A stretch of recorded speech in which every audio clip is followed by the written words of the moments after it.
I am the River Wanderer. I walk up and down the River Nith from source to sea, looking, listening, touching things, and finding out all that the river can tell me about what there is. People have been here for a very, very long time. Some of the first people, you can tell by the spears they've left lying around. Other things, you need to look a bit further where they've washed up on the shore. So, did you know the Romans were here? And they pitched up and they anchored themselves down by Caerlaverock Castle, and they worked on the wall going across to the east of the country. But after the Romans, well, the people who were living here, the Britons, they called themselves Romans. And they stayed here until the Saxons arrived, people of the knife.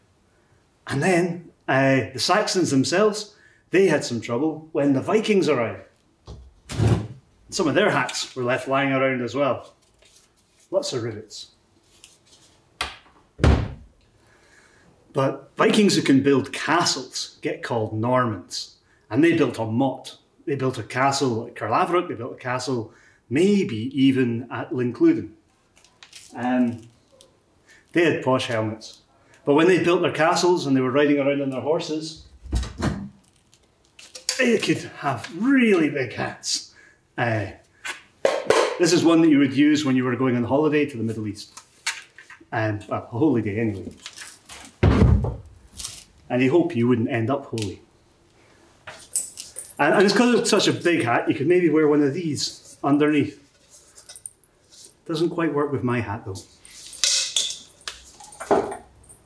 But you might think people stopped wearing helmets at the end of the Middle Ages.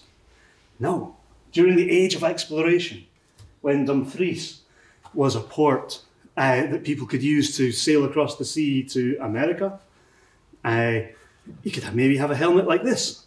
It's nice and lightweight, great for exploring jungles. Or when people learn to fly, and the dangerous things falling on your head, or buildings falling on your head after they've been bombed, then maybe you want a helmet like this. And around here, ammunition was made for all the armies of the British Empire. Well, there's more helmets to be found, and there's more history to be found. But that's just a wee short snippet of all the things that are washed up as driftwood as I wander up and down the river. And if you explore, maybe you will find more. Thank you. The Viking era, the time of Vikings, sometimes gets called the Dark Age, or the Dark Ages, a time of pirates looking for treasure. Well, bringing things forward from there, well, there's treasure you could bring forward. Silver hammered into ribbons that you can wear on your wrist, and a reliance on the stuff you can touch and you can hold, rather than kings and queens that, well, eventually they die. What would I bring from there?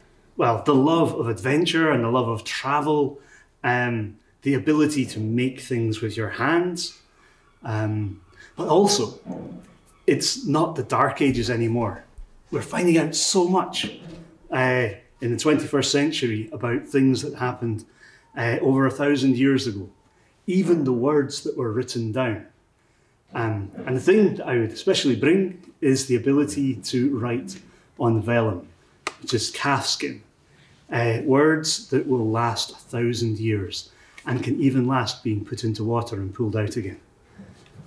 So this here is a poem about the Isle of Arran and the delight of being on holiday, written 1,000 years ago, and translated so that people can read it and understand it. The river is powerful, always seen in the background.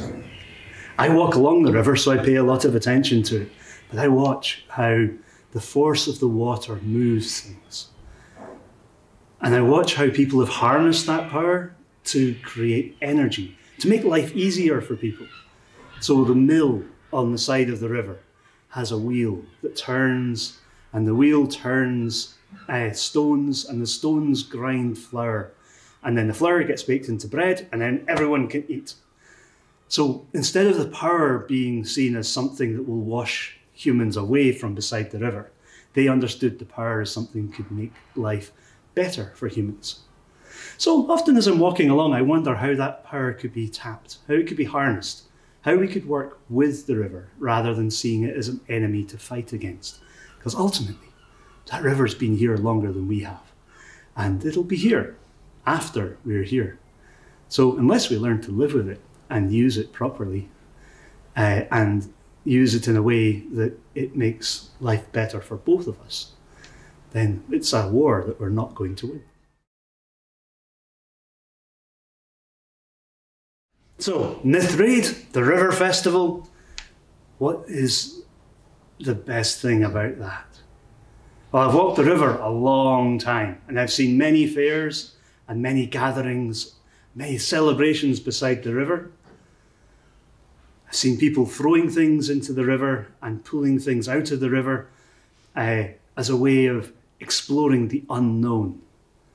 The thing I like most about Nithraid is that people have gone beyond just using their fingers and touch and taste, and they started using their imagination to understand how the river can relate to them and how they can relate to the river.